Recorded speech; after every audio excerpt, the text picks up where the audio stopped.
کاشف ایک گاؤں کا غریب لڑکا تھا۔ عمر کچھ 18 سال تھی۔ بے انتہا شریف اور سادہ مزاج۔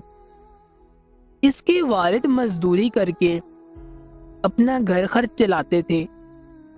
کاشف کی خواہش تھی کہ شہر جا کر تعلیم حاصل کرے، لیکن اس کے والد کے پاس اتنے پیسے نہیں تھے کہ وہ اپنے لاڈلے بیٹے کی تعلیم کا خرچ برداشت کر سکے۔ پھر بھی انہوں نے کسی سے قرض لے کر کاشف کو شہر روانہ کر دیا۔ آج کاشف کا ایک انجان شہر میں پہلا دن تھا۔ وہ کالج روانہ ہو گیا۔ کالج واقعی بہت بڑا تھا۔ ایک وسیع علاقے میں پھیلا کالج کا میدان اور بھی بہت خوبصورت لگ رہا تھا۔ وہ اپنی کلاس میں داخل ہوا۔ سب اسٹوڈنٹ اس کے لیے اجنبی تھے۔ وہ خاموشی سے اپنی جگہ پر جا کر بیٹھ گیا۔ آج پہلا دن تھا، اس لیے سر نے اپنا تعارف کروانے کے لیے کہا۔ سب سے آخر میں کاشف نے اپنا تعارف کروایا۔ اس کا پرسنٹیج پوری کلاس میں سب سے زیادہ تھا اور دوسرے نمبر پر ایک لڑکی تھی جس کا نام صالحہ تھا۔ 6 ماہ بعد سیمسٹرز ایگزام شروع ہو گئے۔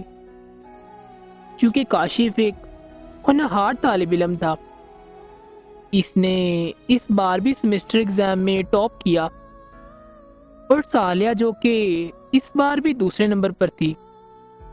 صالحہ بہت شریف اور سنجیدہ اور ہونہار لڑکی تھی۔ اس کے والد شہر کے بہت بڑے بزنس مین تھے۔ چونکہ کاشف اور صالحہ کا مزاج ایک جیسا تھا، اس لیے کاشف اسے پسند کرنے لگا، لیکن اس میں یہ ہمت ہی نہیں تھی کہ وہ صالحہ سے کچھ کہہ پاتا۔ اور دوسرا ڈر یہ بھی تھا کہ وہ ایک غریب گھر سے تھا، جبکہ صالحہ تو ایک امیر بزنس مین کی بیٹی تھی۔ صالحہ کے والد کا نام محمد نذیر تھا، جو شہر کے بہت بڑے آدمی تھے۔ وقت گزرتا رہا اور فائنل ایگزام سر پر آ گئے، لیکن فائنل ایگزام میں ایک سبجیکٹ ایسا تھا جس میں کاشف بہت کمزور تھا۔ چونکہ صالحہ کو اس سبجیکٹ پر عبور حاصل تھا، چونکہ کاشف فیل نہیں ہونا چاہتا تھا، اس لیے اس نے بہت ہمت کر کے صالحہ سے کہا کہ صالحہ، مجھے آپ کے نوٹس چاہیے، میں بعد میں آپ کے نوٹس واپس کر دوں گا۔ صالحہ نے نوٹس دے دیے۔ آخر وہ دن بھی آن پہنچا جب فائنل ایگزامز کا رزلٹ آیا، لیکن اس بار کاشف دوسرے نمبر پر تھا اور صالحہ نے پوری کلاس میں ٹاپ کیا تھا۔ کاشف بڑی ہمت جتا کر صالحہ کے پاس پہنچا اور کہا، مبارک ہو آپ کو، آپ نے کلاس میں ٹاپ کیا ہے۔ صالحہ نے اتنا کہا کہ شکریہ، اور پھر وہ چلی گئی۔ کالج کی پڑھائی ختم ہو چکی تھی۔ صالحہ اس دن کے بعد کبھی نظر نہیں آئی، اور صالحہ کے نوٹس کاشف کے پاس امانت رہ گئے۔ اس نے سوچا کہ یہ نوٹس کبھی نہ کبھی وہ واپس ضرور کرے گا۔ وقت گزرتا رہا اور کاشف کی معصوم محبت پروان چڑھتی رہی۔ کاشف کے دماغ میں بہت سے سوالات گردش کر رہے تھے۔ وہ سوچتا رہا کہ کاش وہ بھی ایک امیر گھر سے تعلق رکھتا اور صالحہ کے گھر شادی کے لیے رشتہ لے جاتا۔ آخر اس نے طے کیا کہ وہ بھی ایک بہت بڑا بزنس مین بنے گا۔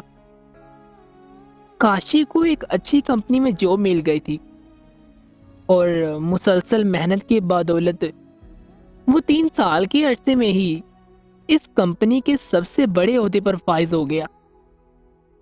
کاشف ایک بڑا آدمی بن چکا تھا۔ اس کا گھر جھونپڑے سے ایک عالی شان عمارت میں تبدیل ہو گیا۔ اس کے والدین نے اس سے کہا کہ بیٹا اب شادی کر لو۔ کاشف نے انہیں بتایا کہ اسے ایک لڑکی پسند ہے اور وہ اس لڑکی کے گھر رشتہ لے کر جانا چاہتا ہے۔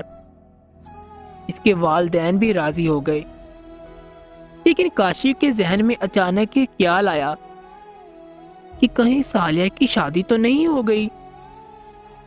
پھر وہ خود ہی اپنے دل کو تسلی دینے لگا اور سوچنے لگا کہ صالحہ تو بہت ہونہار لڑکی تھی، اس لیے ہو سکتا ہے کہ مزید تعلیم حاصل کر رہی ہو اور شاید اس کی شادی بھی نہ ہوئی ہو۔ اس نے سوچا کہ رشتہ لے جانا چاہیے، لیکن رشتہ لے جانے سے قبل تحقیق کی جائے کہ کہیں صالحہ کی شادی تو نہیں ہو گئی۔ وہ صالحہ کے شہر کی طرف روانہ ہوا۔ اس کا پورا سفر بہت بے چینی سے کٹا۔ صالحہ کے گھر کے قریب پہنچا تو دل کی دھڑکنیں تیز ہو گئیں اور بے شمار خیالات اس کے ذہن میں آنے لگے۔ اس نے پوری ہمت جٹائی اور باری کے گیٹ پر دستک دی۔ چوکیدار نے دروازہ کھولا اور پوچھا، آپ کو کس سے ملنا ہے؟ کاشف نے کہا کہ مجھے نذیر سے ملنا ہے۔ چوکیدار اسے اندر لے گیا۔ بہت خوبصورت گھر تھا۔ چوکیدار نے کہا، آپ اس کمرے میں انتظار کیجئے، سر تھوڑی دیر میں آ جائیں گے۔ تھوڑی دیر بعد محمد نذیر صاحب آ گئے اور مسکرا کر مصافحہ کیا اور پوچھا، کیا نام ہے بیٹا تمہارا؟ کاشف نے جواباً کہا، سر میرا نام کاشف ہے، میں اور آپ کی بیٹی صالحہ ایک ہی کالج میں پڑھتے تھے۔ صالحہ کے نوٹس میرے پاس امانت رہ گئے تھے، آج سوچا لٹا ہی آؤں۔ اس شہر میں آج میرا چکر لگنا تھا، جس وجہ سے میں آج آپ کی طرف آ گیا۔ اتنا سنتے ہی نذیر صاحب کی آنکھیں آنسوں سے بھر گئیں۔ انہوں نے کہا، بیٹا تم نے بہت دیر کر دی آنے میں، صالحہ کا 2 سال پہلے ہی انتقال ہو چکا ہے۔ اتنا سنتے ہی کاشف کی آنکھیں ڈگمگا گئیں، لیکن خود کو سنبھالا اور کہا، سر یہ کیسے ہوا؟ نذیر صاحب نے کہا، بیٹا صالحہ کو بلڈ کینسر تھا، ہم نے بہت کوشش کی لیکن اسے بچا نہیں پائے۔ ہاں صالحہ نے خط ضرور چھوڑا ہے کسی کے لیے، اس نے کہا تھا کہ اگر کوئی کاشف آئے تو اسے دے دینا، شاید وہ تمہارے لیے خط چھوڑ گئی تھی، وہ خود تمہارے لیے ہے اور ہم نے اسے کبھی کھول کر نہیں دیکھا۔ کاشف کی دھڑکنیں تیز ہو گئیں۔ نذیر صاحب نے وہ خط لا کر کاشف کو دے دیا۔ کاشف نے کانپتے ہوئے ہاتھوں سے خط لیا اور پوچھا، سر صالحہ کی قبر کہاں ہے؟ نذیر صاحب نے بتایا کہ پاس کے قبرستان میں بڑے نیم کے درخت کے پاس صالحہ کی قبر ہے۔ کاشف نذیر صاحب کے گھر سے نکل کر سیدھا قبرستان پہنچا۔ وہاں بہت خاموشی تھی۔ وہ لڑکھڑاتے قدموں سے نیم کے درخت کے پاس پہنچا، لیکن وہاں بڑی بڑی جھاڑیاں اگ گئی تھی۔ اس نے ہاتھوں سے صاف کیا اور اچانک اس کی نگاہ ایک قبر پر پڑی جس پر لکھا تھا، مرحومہ صالحہ نازے بنت محمد نذیر۔ کاشف کی روح تو جیسے کانپ گئی ہو اور آنکھوں سے بے اختیار آنسو کا سیلاب رواں ہو گیا۔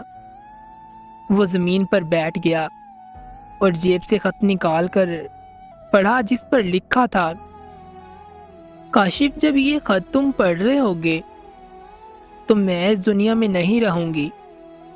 کاشف میں جانتی ہوں تم مجھ سے بہت محبت کرتے ہو، تم نے کبھی مجھ سے نہیں کہا لیکن یہ میرے دل نے محسوس کر لیا تھا۔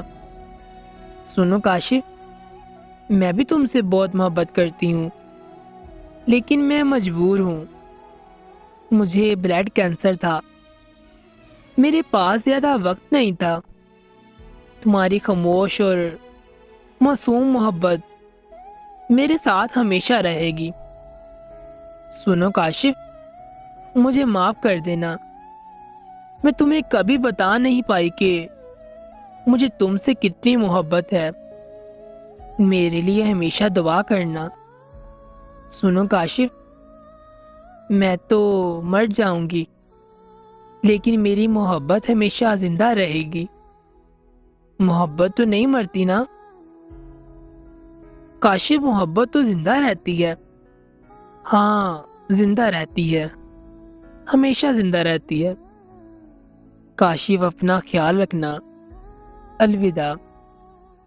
کاشف پھوٹ پھوٹ کر رونے لگا، بہت دیر تک قبر کے پاس بیٹھا رہا اور شام کے وقت اپنے دل میں سالیہ کی معصوم محبت اور اپنی سرخ آنکھوں میں آنسو لیے گھر لوٹ آیا۔ تو ہم امید کرتے ہیں کہ ہماری آج کی یہ ویڈیو آپ لوگوں کو بہت پسند آئی ہوگی۔ اگر آپ لوگ ایسی مزید کہانیاں دیکھنا اور سننا چاہتے ہیں تو آپ لوگوں سے گزارش ہے کہ ہمارے چینل کو لائک، سبسکرائب اینڈ شیئر کر لیں تاکہ ہماری ہر آنے والی نئی ویڈیو کا نوٹیفکیشن سب سے پہلے آپ تک پہنچ پائے۔ تو اسی کے ساتھ ہمیں دیں اجازت، انشاءاللہ ایک نئی ویڈیو کے ساتھ پھر سے حاضر ہوں گے۔ تب تک اللہ حافظ۔